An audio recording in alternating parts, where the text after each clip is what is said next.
आज जिस टॉपिक के बारे में बात करने वाले हैं वो बात करने वाले हैं सिंध नदी के ऊपर। सिंध नदी के ऊपर, सिंध नदी के ऊपर A to Z जानकारी आपको मिल जाएगी, बिल्कुल भी टेंशन नहीं लेना। ये क्लासेस आप लोग एमपीपीएससी से लेके जितने भी स्टूडेंट, चाहे कांस्टेबल की बात करें, एमपी पुलिस की बात करें या फिर एसएससी की बात करें, जो भी एग्जाम की तैयारी प्रिपरेशन कर रहा है और वो एमपीपीएससी के सिलेबस के अकॉर्डिंग आता है, अन्य के अकॉर्डिंग आता है, वो सभी के लिए महत्वपूर्ण है। ठीक है, चलिए अब मध्य प्रदेश में सिंध नदी देख रहे हैं, तो सिंध नदी को देखने के पहले आपको एक प्यारा सा मध्य प्रदेश का मैप बनाना है। और मैंने आपको बताया हूं कि मैप बनाने में इतने माहिर हो जाना मेरे दोस्त, इतने माहिर हो जाना कि आधी रात में तुमको बोले कि एमपी का मैप, तो आप सीधे उंगली चला देना, बोला ऐसा। अब देखिए सिंध नदी की बात करते हैं। सिंध नदी की जब हम बात करते हैं बाबू, तो हमको पता होना चाहिए कि इसका ओरिजिन कहां से होता है। तो मैं आपको ओरिजिन की बात करता हूं, तो ओरिजिन में इस साइड ही लिखते चलो, चलो ठीक है, कहीं यहां पे लिखते हैं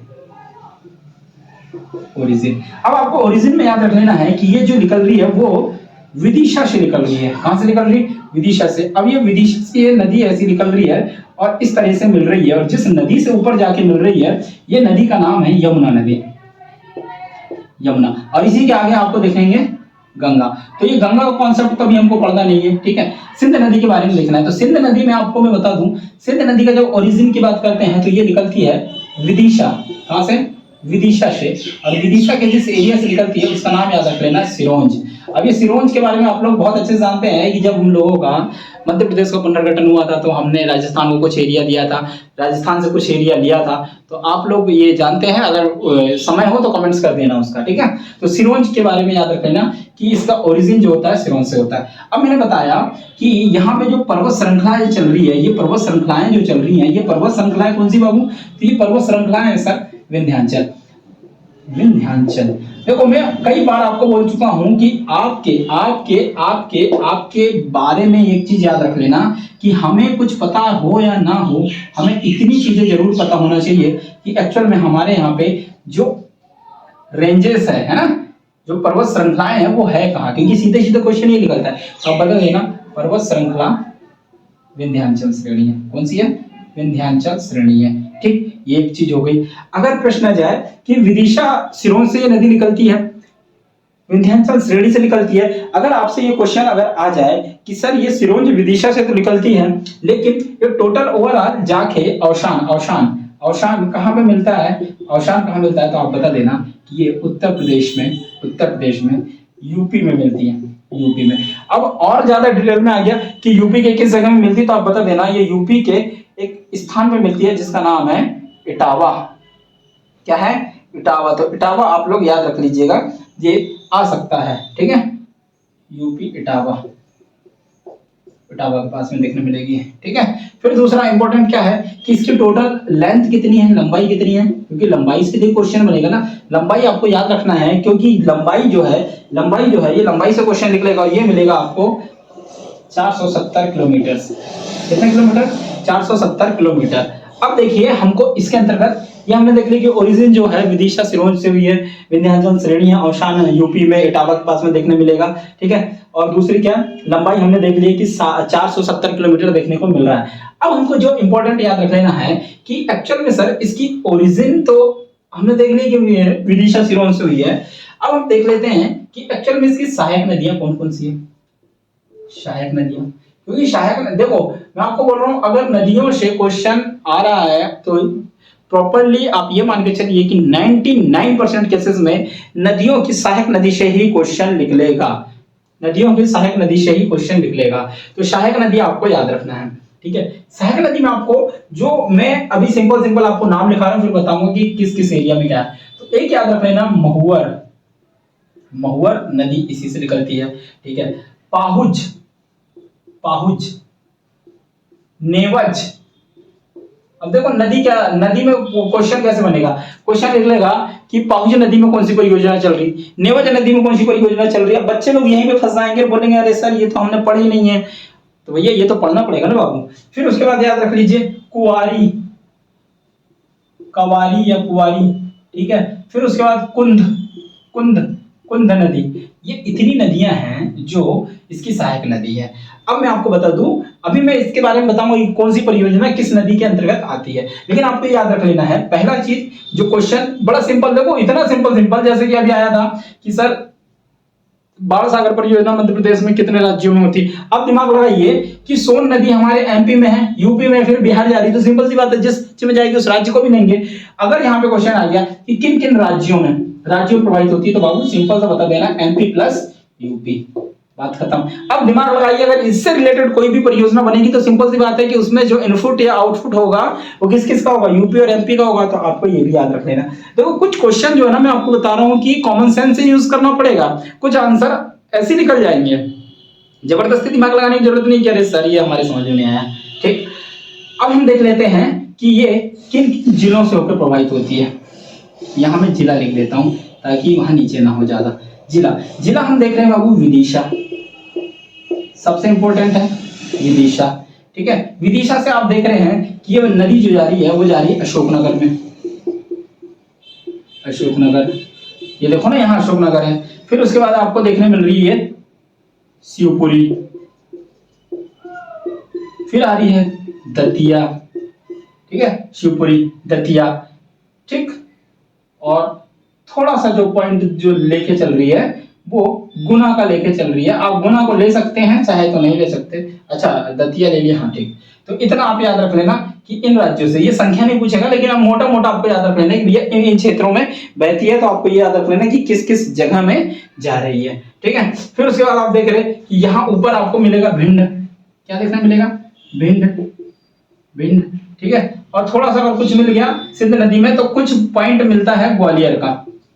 तो इतना आपको याद रख लेना है कि इतने राज्यों से होकर ये नदी प्रवाहित हो रही है, सॉरी जिलों से, इतने जिलों से होकर नदी प्रवाहित हो रही है। अब आपको जो मेन याद रख लेना है वो याद रख लेना सहायक नदी के बारे में। क्यों सहायक नदी के बारे में मैं बता रहा हूं, एक बार मैं देख लूं कि क्लासेस ठीक चल रही है ना। ओके, आपको क्यों याद रख लेना है, ये याद इसलिए रख लेना है क्योंकि इन्हीं नदी से संबंधित प्रश्न लिख लेंगे।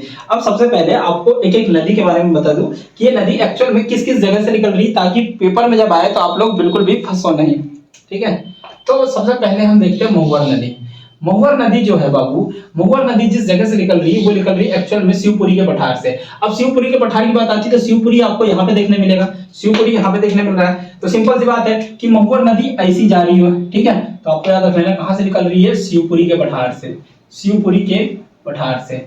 आपको इतना याद रख लेना, इससे ज्यादा कुछ नहीं रखना है कि महुवर नदी कितने डिटेल में है, कहां से आ रही है, कहां से जा रही है, ये सब चीजें नहीं याद रख लेना है। ठीक है, फिर दूसरा याद रख लेना कवारी या कुआरी जिसको कहते हैं, कवारी नदी, कवारी या कुआरी नदी, कुआरी नदी भी याद रखना शिवपुरी के पठार से। तो आप देख रहे हैं कि जितनी भी नदियां हैं एक्चुअल में ये नदी लेफ्ट हैंड से जा रही है, इधर से जा रही है लेफ्ट हैंड से। आप बोलोगे sir left hand right hand कैसे समझ में आएगा, अरे पगलो ये बताइए कि जब नदी ऐसी जा रही है तो कोई भी आदमी जब ऐसा जाएगा तो उसका राइट हैंड इस साइड होगा ना, और लेफ्ट हैंड इस साइड होगा। तो सिंपल सी बात है कि ये राइट हैंड है और ये वाला लेफ्ट हैंड है और ये राइट हैंड है। तो ये आपको याद रख लेना कुआरी नदी। ठीक है, कुआरी नदी। 1 मिनट का समय, थोड़ा सा लाइट हमारी चली गई है।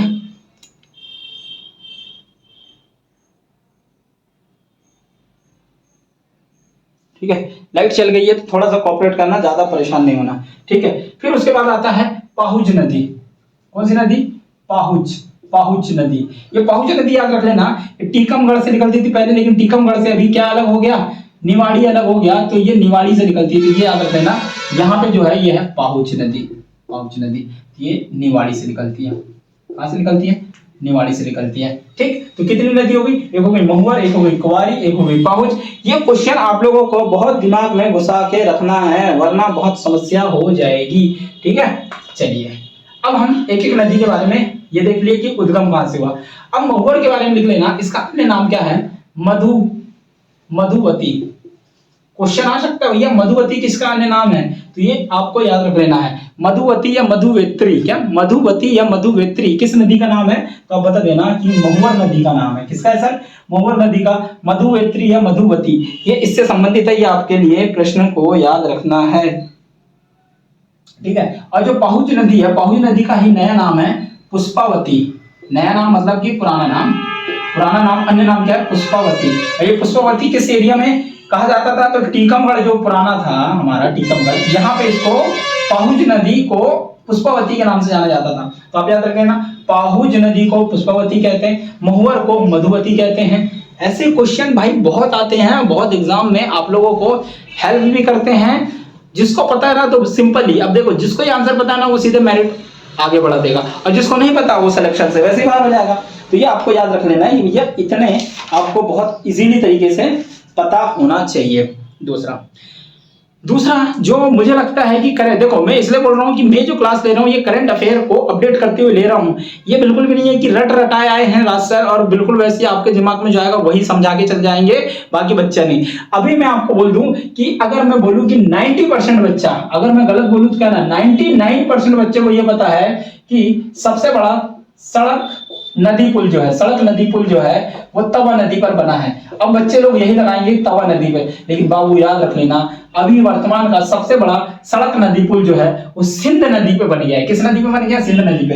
तो इसको नोट करके लिख लेना कि मध्य प्रदेश का वर्तमान में सबसे बड़ा सड़क नदी पुल जो है वो हमारी प्यारी सिंध नदी पे बना हुआ है। किस नदी पर बना हुआ है? सिंध नदी पे। तो इसको आप लोग खत्म भूलना नहीं, ठीक है, भूलना नहीं, इस चीज को याद रख लेना। फिर मैंने यहाँ लिखा था एक गुना। अब गुना के बारे में फैक्ट क्या लिखना? गुना के बारे में फैक्ट लिखना कि वैसे मैंने इसको ज्यादा ही किनारे कर दिया, इसको इधर से लिखना था, ठीक है। नोट करके लिखना, सिंध नदी गुना को बराबर 2 भागों में बांटती है। सिंध नदी गुना को बराबर 2 भागों में बांटती है। ये भी क्वेश्चन बहुत शानदार है, गुना को 2 भागों में बांटती है। अच्छा, एक थोड़ी सी गलती क्या हुई, मैंने इसको बहुत किनारे से कर दिया हूं। इसको मैं एक काम करता हूं, ऐसा करता हूं, यहां से ये ऐसा ले जाते हैं, ठीक है। अब सही है, अब सही है। ये हो गया भैया सिंध, तो ये अशोकनगर वाला भी हो गया, भिंड मुरैना दतिया वाला भी एरिया पकड़ लिया इन्होंने, गुना वाला एरिया पकड़ लिया, ठीक है। मुरैना नहीं जाएगी, दतिया वाला, ठीक है। तो याद रख लेना, सिंध नदी गुना को 2 पार्ट्स में डिवाइडेड करती है। तो ये क्वेश्चन अगर जाएगा तो आप लोग बिल्कुल भी ना फंसिएगा बच्चों, ठीक है, बिल्कुल भी नहीं फंसिएगा। चलिए अब आ जाइए वाटरफॉल। वाटरफॉल इससे पूछा जा सकता है कि सर इसका वाटरफॉल कौन कौन से, जल प्रपात कौन कौन से है। जल प्रपात, प्रपात को प्रताप लिख दिया क्या, प्रपात, जल प्रपात। पहला तो याद रख लीजिए भूरा खो। ये क्वेश्चन आया हुआ है एमपीपीएससी में कई एग्जाम में कि भूरा खो कहां पे देखने मिलेगा, भूरा खो कहां देखने मिलेगा। तो ये क्वेश्चन आपको याद रख लेना है। थोड़ा मैं इंक में थोड़ा परिवर्तन करता हूं। भूरा खो जो देखने मिलेगा ये हमको कहां देखने मिल रहा है, ये इसी नदी पे देखने मिल रहा है। किस नदी पे?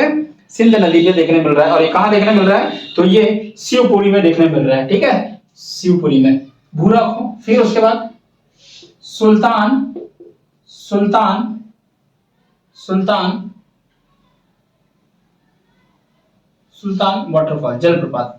सुल्तान या पूरा अगर आ जाए तो सुल्तान पूरा जाएगा, ठीक है। देखो एक तो आएगा कि भूरा खो वाटरफॉल कहां पे है, एक आ जाएगा कि सुल्तान, सुल्तान जो है हमारा वाटरफॉल कहां है। तो ये याद रख लेना कि सुल्तानगढ़ या सुल्तान, ठीक है, सुल्तानगढ़ या सुल्तानपुर, ये सुल्तानगढ़। फिर एक याद रख लेना हमारा जो है पावा, पावा वाटरफॉल, पावा वाटरफॉल, पावा वाटरफॉल, वीटी लिख दिया। तो ये बाबू तीनों के तीनों याद रख लेना, तीनों के तीनों जिस स्थान पर है उस स्थान का नाम याद रख लेना, दैट इज शिवपुरी। क्या है? शिवपुरी, शिवपुरी। इसमें बिल्कुल भी कंफ्यूजन नहीं होना। अगर क्वेश्चन आ जाएगा कि सिंध नदी में 3 वाटरफॉल कौन कौन से, तो आप बता देना भूरा खो, सुल्तानगढ़ और पावा। ये तीनों के तीनों वाटरफॉल हमारे शिवपुरी में आते हैं और सिंध नदी के ऊपर ही आते हैं। इस चीज को याद रख लीजिएगा, ठीक है। चलिए अब थोड़ा सा परियोजनाओं के बारे में देख लेते हैं, क्योंकि इसकी परियोजनाएं मोस्ट इंपोर्टेंट है, यही क्वेश्चन पेपर में आती है। परियोजना, परियोजना, परियोजना, पहली परियोजना जो आपको याद रख लेना है सिंपली ये आएगी, बताइए मोहनी खेड़ा, ठीक है। क्या जाएगी कि मोहनी खेड़ा परियोजना कहां पे है, कौन सी खेड़ा? मोहनी खेड़ा। और ये आपको मैं बता दूं कि आप लोग इसमें फंस भी जाएंगे कि मोहनी खेड़ा परियोजना कहां है सर, तो याद रख लेना, या मोहनी सागर लिख लीजिए या खेड़ा, ये लिख लीजिए, ये मोहनी सागर बांध, बांध लिख देता हूं यहाँ पे। मोहनी सागर बांध परियोजना जो है ये शिवपुरी जिले में है। किस जिले में? शिवपुरी जिले में। तो बिल्कुल भी कंफ्यूज ना होना, बिल्कुल परेशान नहीं होना। अगर क्वेश्चन आ जाएगा परियोजना मोहनी सागर परियोजना किस नदी पे है, तो आप बता देना सिंध नदी के ऊपर है। एक मिनट लाइट बंद कर देते हैं, सिंध नदी के ऊपर है, ठीक है, किस नदी के ऊपर है? तो सिंध नदी के ऊपर है। ये आपको बहुत अच्छे तरीके से याद रख लेना है, मोहनी सागर, ठीक है, सिंध नदी में। फिर आ जाएगा एक अटल सागर। ये क्वेश्चन अगर आ गया, अटल सागर परियोजना, अटल सागर परियोजना या बांध, अटल सागर परियोजना या बांध, बांध कहाँ है? तो आप ये बता देना कि भैया इसी का नया नाम है मणिखेड़ा। और यही पिछले बार एमपीपीएससी में आया था कि मणिखेड़ा बांध, मणिखेड़ा बांध, मणिखेड़ा बांध का नया नाम क्या है? मणिखेड़ा बांध का नया नाम क्या है और ये किस नदी पे? तो नदी बता देना सिंध, और नया नाम बता देना, नया नाम बता देना मणिखेड़ा, ठीक है। क्या बता देंगे? मणिखेड़ा। नया नाम क्या बताएंगे? मणिखेड़ा, मणिखेड़ा बता देना, नया नाम मणिखेड़ा बता देना। और किस नदी पे है? तो बता देना सिंध नदी पे है। मणिखेड़ा नाम है, इसका पुराना नाम क्या है? तो अटल सागर बांध है। मोहनी सागर बांध के बारे में लिख लेना, शिवपुरी में है। और अटल सागर भी हमारे कहाँ पे देखने मिलेगा? तो ये बता देना भैया शिवपुरी में ही देखने को मिलेगा, ठीक। अब एक इंपॉर्टेंट है जिसके बारे में याद रख लेना, सकर मछली। सकर मछली ये एक नई चीज है। अगर क्वेश्चन आ गया कि सकर मछली मध्य प्रदेश की किस नदी में पाई जाती है, तो आप बता देना सिंध नदी पे पाई जाती है, सिंध नदी पे पाई जाती है। परियोजना में आपको लिख के दे रहा हूं कि ये अटल सागर परियोजना सीधे सीधे उठ के जाएगी और आपको पता ही नहीं चलेगा।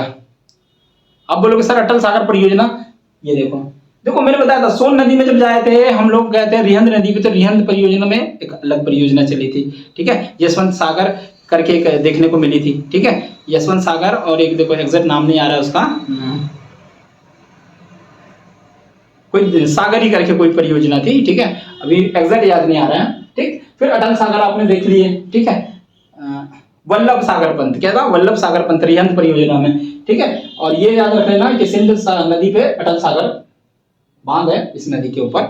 ये आप लोगों के बहुत इंपॉर्टेंट है, इसको आप बहुत अच्छे तरीके से कर लीजिएगा, बिल्कुल भी परेशान नहीं होना। अगर क्वेश्चन आ जाएगा कि मध्य प्रदेश का सबसे बड़ा सड़क नदी पुल में, फिर से बोल रहा हूं, सिंध नदी बताना, तवा नदी नहीं है, तवा नदी से अब बड़ा बन गया है सिंध नदी पुल, सिंध नदी पर, ठीक है। तो धन्यवाद, जय हिंद, जय भारत, जय मध्य प्रदेश। और कमेंट्स करके बताना लेक्चर कैसा लगा, कमेंट जरूर करना, अपने मित्रों को शेयर करना, और जो भी कमी होगी वो बताना, मैं उसे फुलफिल करने की कोशिश करूंगा। Thank you so much, bye bye, जय हिंद।